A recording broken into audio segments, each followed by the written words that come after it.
Hello दोस्तों, नमस्कार। आप सभी का एक बार फिर से स्वागत है आपके channel IAS aspirant Hindi word में। तो दोस्तों, आज मैं फिर एक बार आपके सामने हाजिर हुआ हूँ एक बहुत ही दमदार और मज़ेदार टॉपिक को लेकर के। और इस टॉपिक के बारे में मैं आपको अपनी पिछली वीडियो में भी चर्चा कर रहा था, और उस वीडियो का नाम था कि आईएएस में सेलेक्ट होने के बाद रैंक कैसे मिलती है और किस तरीके से रैंक बनती है। उस वीडियो में मैं चर्चा कर रहा था कि हमारी जो रैंक है वो किस तरीके से हमारे कैडर को डिसाइड करती है या नहीं करती है, और हम लोगों की रैंक कितनी आनी चाहिए जिसकी वजह से हम लोगों को हमारा जो होम स्टेट है, जहाँ हम लोगों ने जन्म लिया है, जहाँ हम परिचित हैं, वो हमें मिल जाए। तो उसी सब डाउटों को दूर करने के लिए और कैडर के बारे में कैंडिडेट की पूरी समझ विकसित करने के लिए मैंने ये वीडियो बनाई है। तो दोस्तों, वीडियो शुरू करने से पहले मैं एक बात ज़रूर कहना चाहूँगा कि चैनल पर अगर आप नए आए हैं अभी, तो चैनल को सब्सक्राइब कर लीजिएगा, पछताएंगे नहीं कभी भी।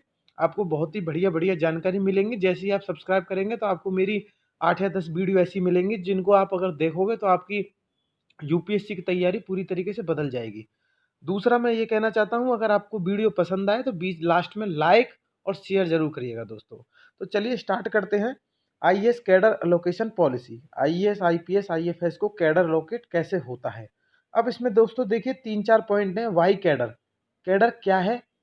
दूसरा है वाई डिबेट, इन कैडर पर विवाद क्यों है, इनकी मैं चर्चा करूंगा। हिस्ट्री, हिस्ट्री का मतलब पहले कैडर कैसे अलॉट होते थे, और 2017 की नई पॉलिसी में यूपीएससी ने क्या क्या चेंज किए हैं या भारत सरकार ने क्या क्या चेंज किए हैं, वो सारी चीज़ें आज मैं आपके सामने इस वीडियो के माध्यम से क्लियर करूंगा। और एक कैंडिडेट के उन सारे डाउटों को जरूर दूर करने की कोशिश करूंगा जो उसके मन में आते हैं कि मेरी अगर रैंक इतनी आ जाए तो क्या मुझे मेरा घर का जो होम स्टेट है, जैसे मैं राजस्थान से हूँ या यूपी से हूँ या बिहार से हूँ, वो मेरे को मिल जाए। तो उन सब डाउटों को आज की वीडियो में मैं जरूर दूर करूंगा। तो दोस्तों चलिए शुरू करते हैं। वाई कैडर, पहला पॉइंट उठाते हैं। वाई कैडर, कैडर क्या है और क्यों कैडर अलॉट किया जाता है यूपीएससी की सेलेक्ट होने वाले कैंडिडेटों को।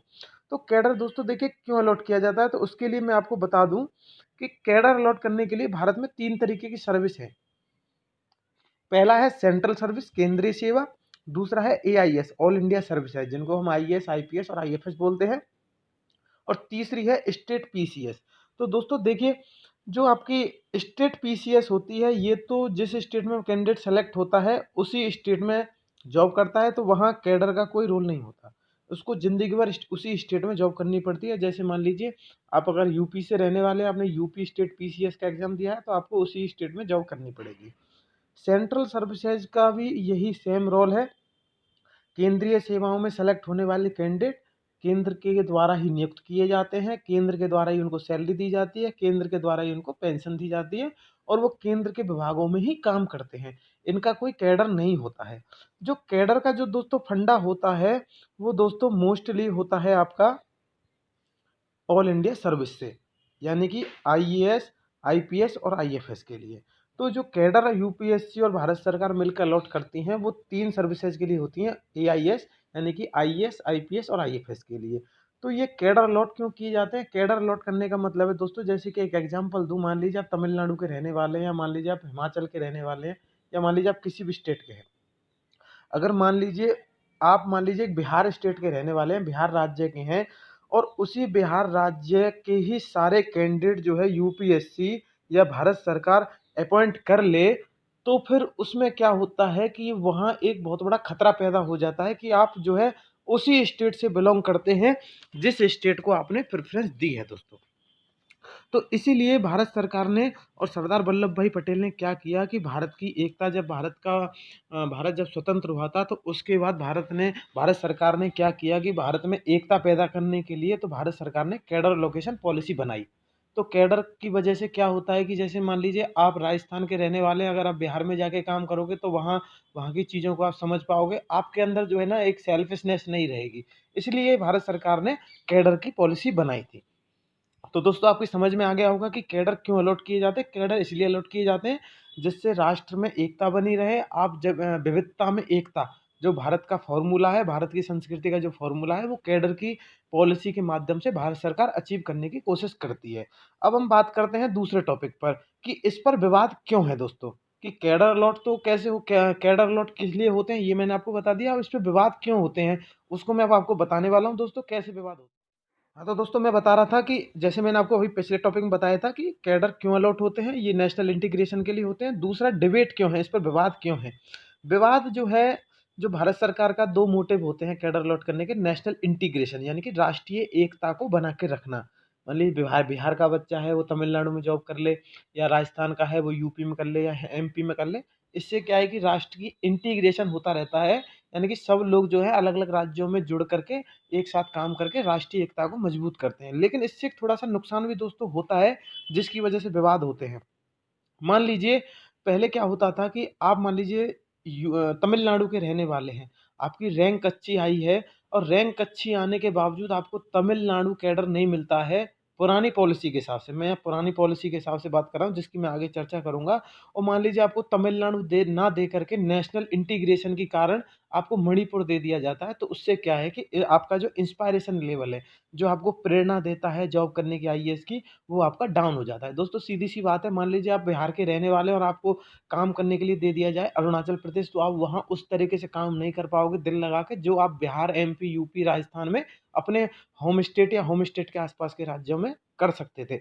इन्हीं 2-3 पॉइंटों की वजह से कैडर एलोकेशन में विवाद जो है दोस्तों होता आया है।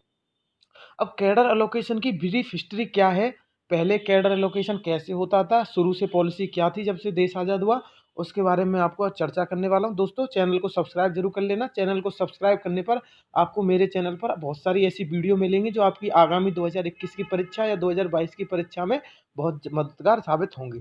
तो दोस्तों स्टार्ट करते हैं तीसरे पॉइंट पर कि इसका इतिहास क्या है। इतिहास में अगर हम देखें तो पहले दोस्तों पहला है 1966 से 1977 में किस तरीके से कैडर अलॉट होता था, वो होता था रोस्टर सिस्टम। रोस्टर सिस्टम क्या है दोस्तों, रोस्टर सिस्टम में क्या है कि अल्फ़ाबेट के हिसाब से स्टेट होते थे, यानी कि ए के बाद B C D E F G, इस तरीके से जो है स्टेटों को लगाया जाता था। जैसे कि एमपी के बाद मणिपुर, अरुणाचल प्रदेश के बाद असम, या इस तरीके से जैसे राजस्थान पीक्यूआरएसटी, राजस्थान के बाद सिक्किम आ गया। इस तरीके से जो है रोस्टर सिस्टम में अल्फ़ाबेट के हिसाब से स्टेटों को लगाया जाता था। यदि मान लीजिए, अब मैं आपको एक उदाहरण देता हूँ, यदि आपकी रैंक 3 आती है उदाहरण के तौर पे, लेकिन आपका जो होम स्टेट है वो एमपी है और आप एमपी में ही जॉब करना चाहते हैं, जो पहली 1966 और 1977 की जो पॉलिसी जो मैं आपको ये वाली बता रहा हूँ, इसकी मैं उदाहरण देकर आपको समझा दूँ। जैसे मान लीजिए आपकी रैंक 3 है और आपने होम स्टेट भरा है मध्य प्रदेश, लेकिन मध्य प्रदेश में एक ही सीट है, तो वो आपको नहीं मिलेगी क्योंकि आपकी रैंक 3 है। आपसे पहले 1 और 2 पे अगर किसी की रैंक है और उसने होम स्टेट एमपी भरा है तो उसको वो सीट मिलेगी। तो आपको क्या मिलेगा, अल्फ़ाबेट के हिसाब से रोस्टर सिस्टम, यानी कि एमपी के बाद अगर मणिपुर या मेघालय है तो फिर आपको वो स्टेट अलॉट किया जाएगा रोस्टर सिस्टम के हिसाब से, पुराने रोस्टर सिस्टम के हिसाब से। 1966 से 1977 तक यही होता था। इससे क्या होता था कि कैंडिडेट का मोरल डाउन होता था। मान लीजिए मैं अगर आईएएस की तैयारी करता हूँ और अगर मुझे मेरा होम स्टेट बिहार है और बिहार में मुझे नई जॉब मिल के मुझे अंडमान निकोबार में जॉब मिल जाए, तो मेरा क्या होगा, मोरल डाउन होगा। या तो मैं वहाँ जॉब करूँगा नहीं, करूँगा तो बेमन से करूँगा या कुछ समय के लिए करूँगा। तो इससे क्या होता है कि रोस्टर सिस्टम से एक तरह से जुआ है। इसमें क्या है कि किसी की लॉटरी लगती थी, किसी की लॉटरी नहीं लगती थी। उसके बाद भारत सरकार ने क्या किया, मोरारजी देसाई की सरकार आई 1978 में। उन्होंने थोड़ा-सा इस पॉलिसी को बदला। उन्होंने क्या किया, ज़ोनल प्रेफ़रेंस, उन्होंने रोस्टर सिस्टम में अल्फ़ाबेट के हिसाब से स्टेट को हटा करके ज़ोनल यानी कि ज़ोन बना दिए। जैसे कि वेस्ट ज़ोन में आपका राजस्थान आ गया, एमपी आ गया, मध्य प्रदेश महाराष्ट्र आ गया, गुजरात आ गया।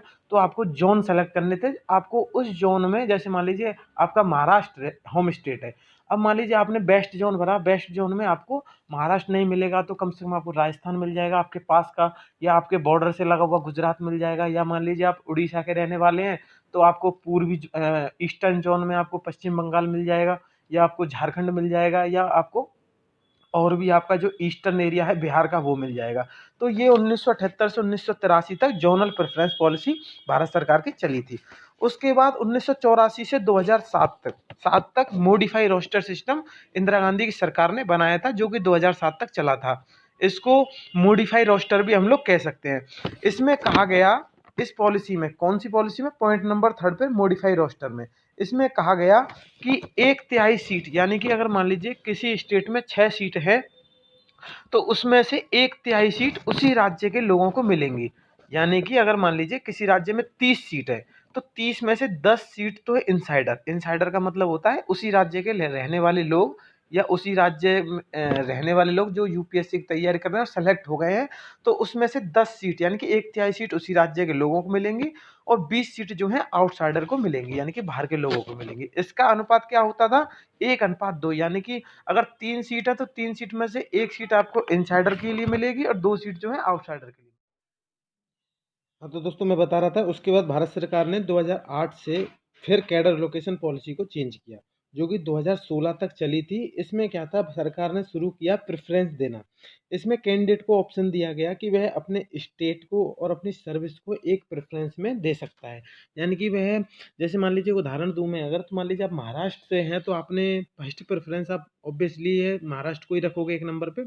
उसके बाद आप क्या करोगे कि आप महाराष्ट्र में अगर आपको महाराष्ट्र नहीं मिलता है तो आप सोचते हो कि फिर मुझे गुजरात मिल जाए जो मेरे नियर बाई है, या मुझे कर्नाटका मिल जाए। इस तरीके से प्रेफरेंस देने का जो सिस्टम है वो 2008 से 2016 वाली जो पॉलिसी थी उसमें शुरू हुआ। इससे कैंडिडेट को क्या फ़ायदा हुआ? इससे कैंडिडेट को फ़ायदा ये हुआ कि अगर उसको अपना होम स्टेट नहीं मिलता था तो वो कम से कम अपने होम स्टेट के पास में ही जॉब उसको मिल जाती थी। मान लीजिए महाराष्ट्र का रहने वाला बंदा, अगर उसको महाराष्ट्र में जॉब नहीं मिल पाती है, कैडर नहीं मिलता है, तो फिर वह गुजरात में कर सकता था या कर्नाटक में भी कर सकता था। ये इस तरीके से 2008 से 2016 तक प्रेफ़रेंस देने का जो प्रोसीजर था वो शुरू किया गया। लेकिन इससे दिक्कत क्या हुई? इससे दिक्कत ये हुई कि जो नेशनल इंटीग्रेशन का जो फ़ॉर्मूला था, जो सरदार वल्लभ भाई पटेल के ज़माने से चल रहा था, उसमें थोड़ी-सी रुकावट आने लग गई, क्योंकि सभी छात्र जो है अपने एरिया में ही जाने लग गए और उनको अपने एरिया में ही जॉब मिल गई। इससे क्या है, राष्ट्रीय एकता का जो सपना था वो भी थोड़ा-सा धीमा पड़ने लग गया। उसके बाद भारत सरकार ने क्या किया, उसने कहा कि 2017 में एक नई पॉलिसी बनाई। उसने सारे के सारे 26 कैडरों को 5 ज़ोन में डिवाइड कर दिया। 5 ज़ोन का मतलब है, जैसा मैं आपको बता दूँ 5 ज़ोन कौन-कौन से हैं 2017 की नई पॉलिसी में। तो 2017 की नई पॉलिसी से पहले 2016 तक टोटल 36 स्टेटों को 26 कैडर में डिवाइड किया था भारत सरकार ने। 2016 तक टोटल 26 कैडर थे, जिसमें से 2 तो जॉइंट कैडर थे, जिनमें से पहला कैडर था एजीएमयूटी। एजीएमयूटी का मतलब है, ए का मतलब अरुणाचल, जी का मतलब गोवा, एम का मतलब मिजोरम और यूटी का मतलब है 7 केंद्र शासित प्रदेश। और इसके अलावा दूसरा जॉइंट कैडर था एएम। एएम का मतलब है असम और मेघालय। ये 2 जॉइंट कैडर थे। और इसके अलावा 24 जो थे वो सिंगल स्टेट कैडर थे। सिंगल स्टेट का मतलब, जैसे राजस्थान का एक अलग कैडर, बिहार का एक अलग कैडर, महाराष्ट्र का एक अलग कैडर, यूपी का एक अलग कैडर। इस तरीके से टोटल 26 कैडर थे 2016 तक। 2017 में जब कैडर की नई पॉलिसी भारत सरकार लेके आई तो उसने क्या किया, उसने इन 26 कैडरों को टोटल 5 जोन में डिवाइड कर दिया। अगर आप देखोगे जोन वन जो है, जोन वन में टोटल 7 स्टेट हैं, जोन 2 में 4 हैं, जोन 3 में 4 हैं, जोन 4 में 6 हैं, जोन 5 में 5 हैं। अब कौन कौन से हैं? जोन 1 में देखेंगे आप 7 स्टेटों में जम्मू, पंजाब, हरियाणा, राजस्थान, हिमाचल, उत्तराखंड, और 7वां है आगमठ। आगमठ जैसे मैंने पहले बताया था, अरुणाचल, गोवा, मिजोरम और 7 आपके केंद्र शासित प्रदेश। जोन 2 में आपके नॉर्थ इंडिया के स्टेट हैं ज़्यादातर, यूपी, बिहार, झारखंड, उड़ीसा। जोन 3 में आपके गुजरात, महाराष्ट्र, मध्य प्रदेश और छत्तीसगढ़। जोन 4 में आपका वेस्ट बंगाल। और एएमटीएनएस का मतलब है असम, मेघालय, त्रिपुरा, नागालैंड, सिक्किम। और जोन 5 जो है आपका दक्षिण भारत के 7 राज्यों से मिलकर बनता है। तो इस तरीके से 2017 की जो नई पॉलिसी लाई भारत सरकार, और 2017 के बाद जितने भी आईएएस, आईपीएस, आईएफएस सेलेक्ट हो रहे हैं, उनको इन्हीं जोन के हिसाब से भारत सरकार कैडर अलॉट कर रही है। अब जोन किस तरीके से भरे जाते हैं और जोन भरने में किस तरीके से प्रेफरेंस भारत सरकार पूछती है यूपीएससी के माध्यम से, उसकी चर्चा मैं आपको करूंगा। दोस्तों, चैनल को सब्सक्राइब करना ना भूलें। वीडियो अगर आपको अच्छी लगे तो लाइक और शेयर करें, जरूर करें। तो देखें तो नई पॉलिसी में दोस्तों डीएफ कैसे भरता है। जैसे मान लीजिए आप प्रीलिम्स क्लियर करने के बाद यूपीएससी एक फॉर्म खोलती है, डिटेल्ड एप्लीकेशन फॉर्म। तो उसमें वह उन कैंडिडेटों से जोन वाइज प्रेफरेंस पूछती है। तो सबसे पहले वो क्या पूछती है, सबसे पहले वो कहती है कि आपको अपना जोन भरना है, कि आपको 5 जोन में से आपको पहला कौन सा जोन चाहिए, प्रेफरेंस 1 पे आपका कौन सा जोन रहेगा, 1 2 3 4 5 में से। उसके बाद आपको जोन 1 की पहली प्रेफरेंस हो गई, फिर उसके बाद जोन 2 की दूसरी प्रेफरेंस पूछी जाएगी। यानी कि पहले नंबर पे आपका कौन सा जोन रहेगा, दूसरे नंबर पे आपका कौन सा जोन रहेगा। इस तरीके से आपको जोन 1 2 3 4 5 में आपके पांचों जोनों की प्रेफरेंस पूछी जाएगी। आप चाहें तो इन पांचों जोनों को खाली छोड़ सकते हैं, अगर खाली छोड़ोगे तो उससे क्या नुकसान होंगे वो भी मैं आपको बताने वाला हूँ। अगर आप भरोगे तो आपको क्या फ़ायदा होगा। तो जैसे मान लीजिए आपने ज़ोन 1 भरा, ज़ोन 1 भरा, मान लीजिए मैं उदाहरण देता हूँ, आप यूपी के रहने वाले हैं। अब यूपी में रहने वाले हैं तो यूपी कौन से ज़ोन में आता है? ज़ोन 2 में। अब भारत यूपीएससी क्या कहता है? यूपीएससी आपसे सबसे पहले ज़ोन की प्रेफ़रेंस पूछेगा कि आपका पहले नंबर पे आपको कौन-सा ज़ोन चाहिए, दूसरे नंबर पे आपको कौन-सा ज़ोन चाहिए, तीसरे नंबर पे आपको कौन-सा ज़ोन चाहिए और चौथे नंबर पे आपको कौन-सा ज़ोन चाहिए। इस तरीके से जो है यूपीएससी आपसे ज़ोन वाइज़ आपकी प्रेफ़रेंस पूछेगा। जब आपसे ज़ोन की प्रेफ़रेंस यूपीएससी पूछ लेगा, तो उसमें आपको फिर ज़ोन में ही आपको जो है यूपीएससी आपसे स्टेट आपसे सेलेक्ट करवाएगा दोस्तों। तो कैसे सेलेक्ट करवाएगा? उसके लिए दोस्तों सीधी-सीधी सी बात है, वो आपसे कहेगा कि आप ज़ोन 1 में अपना स्टेट बताइए। ज़ोन 1 में आपसे वो पहली प्रेफ़रेंस पूछेगा कि आप ज़ोन 1 में आपको पहला स्टेट प्रेफ़रेंस 1 पे कौन-सा रखना है। जैसे मान लीजिए अगर आप यूपी से हैं और आपने ज़ोन 2 को फर्स्ट प्रेफ़रेंस पे रखा है, तो आप पहला स्टेट मान लीजिए आप यूपी ही रखोगे प्रेफ़रेंस 1 में।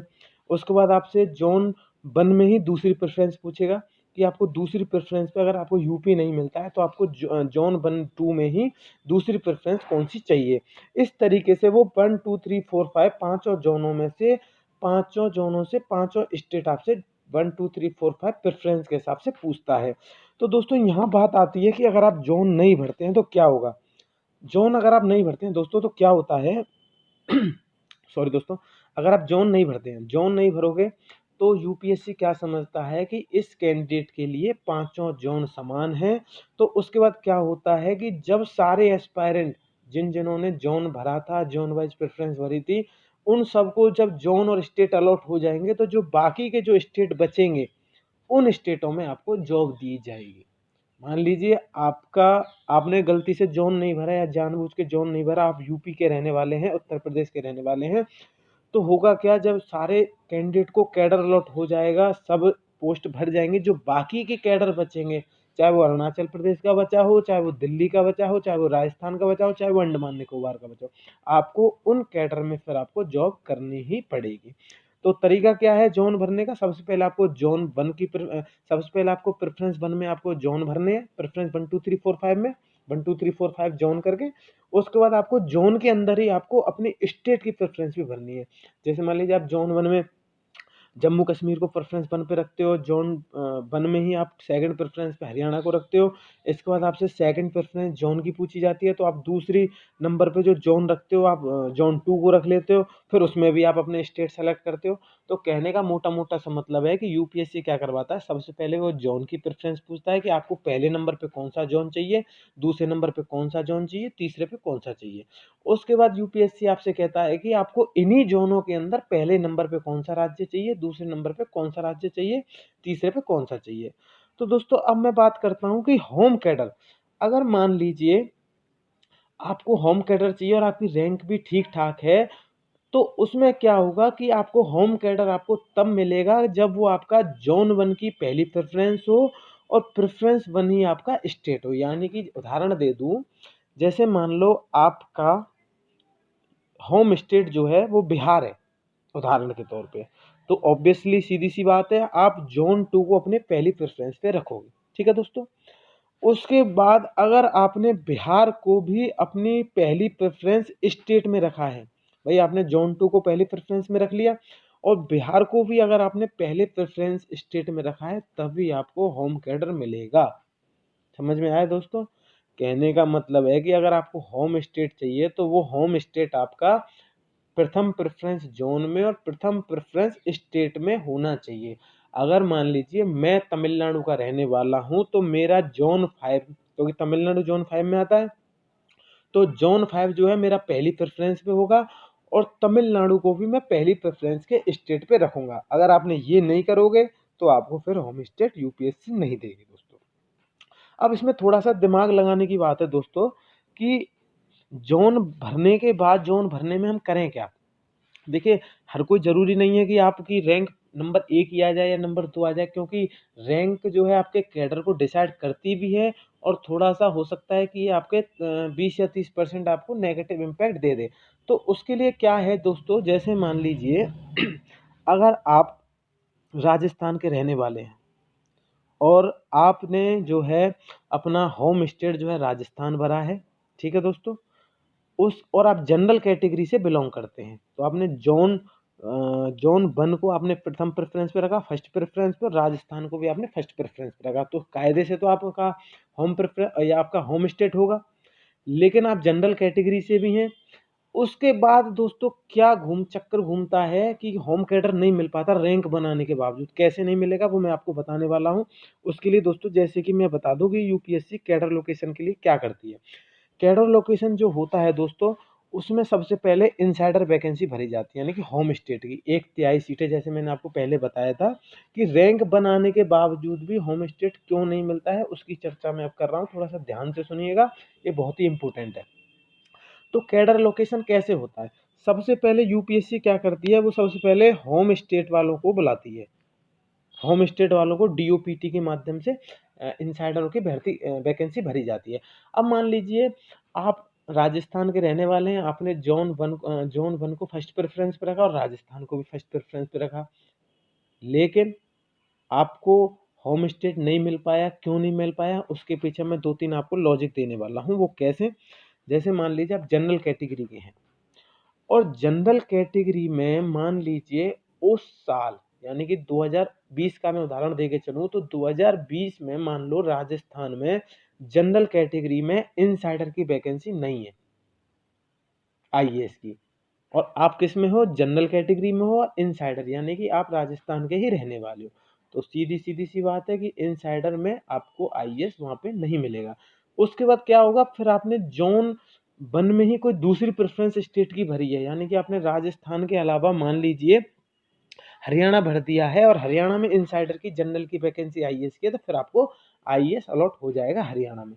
तो दोस्तों रैंक बनाने के बावजूद भी आईएएस इसलिए होम कैडर नहीं मिल पाता आईएएस में, क्योंकि ये थोड़ा सा इनसाइडर और आउटसाइडर का चक्कर है। और इनसाइडर आउटसाइडर की भर्ती किस तरीके से होती है? 1:2 में, यानी कि 1 इनसाइडर को लिया जाएगा, 2 आउटसाइडर को लिया जाएगा।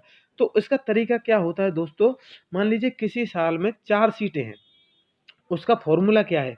इनसाइडर आउटसाइडर भरने का फॉर्मूला ये है कि एक भर्ती होगी वो आउटसाइडर के लिए होगी, उसके बाद इनसाइडर को लिया जाएगा, उसके बाद आउटसाइडर, फिर आउटसाइडर, उसके बाद फिर इनसाइडर, फिर आपके आउटसाइडर 2। तो देखेंगे कि एक इनसाइडर के बाद 2 आउटसाइडर आ रहे हैं। तो होगा क्या कि सबसे पहले एक भर्ती, जैसे मान लीजिए अगर किसी स्टेट में 4 आईएएस की भर्ती जगह खाली हैं और आप जनरल कैटेगरी से हो, तो मान लीजिए पहली पहली वैकेंसी यूटी अनरिजर्व के लिए है, दूसरी एससी के लिए है, तीसरी एसटी के लिए, चौथी ओबीसी के लिए। मैं थोड़ा सा आपको साफ करके समझा दूं दूसरे फॉन्ट में, जैसे कि उदाहरण देता हूँ।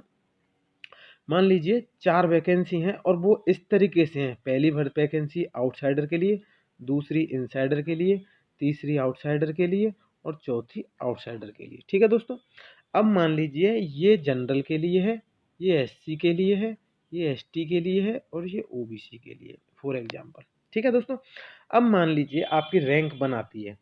रैंक बन आने के बाद आपने फर्स्ट प्रेफरेंस जो भरी थी, आपने होम स्टेट भरा, और जोन 1 में मान लीजिए जैसे राजस्थान का मैं एग्जांपल दे रहा था, आपने राजस्थान को भरा और जोन 1 को फर्स्ट प्रेफरेंस भरा, लेकिन आप क्या हो? जनरल कैटेगरी से हो।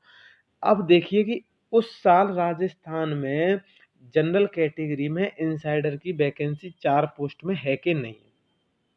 अगर आप देखोगे कि 4 कैटेगरी, तो पहली पोस्ट जनरल के लिए आउटसाइडर की खाली है, ठीक है दोस्तों। और जो इनसाइडर की जो पोस्ट है, यानी कि होम स्टेट की जो पोस्ट है, वो केवल एससी को मिलेगी।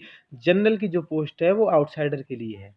यानी कि अगर आप जनरल से हो और राजस्थान के बाहर से हो तब तो आपको राजस्थान मिल जाएगा, लेकिन अगर आप जनरल से हो, राजस्थान के रहने वाले हो, और चाहे आपकी रैंक 1 हो, चाहे वो 10 हो, चाहे वो 50 हो, उस साल आपको राजस्थान का होम स्टेट आपको यूपीएससी के द्वारा या डीओपीटी के द्वारा नहीं मिलेगा।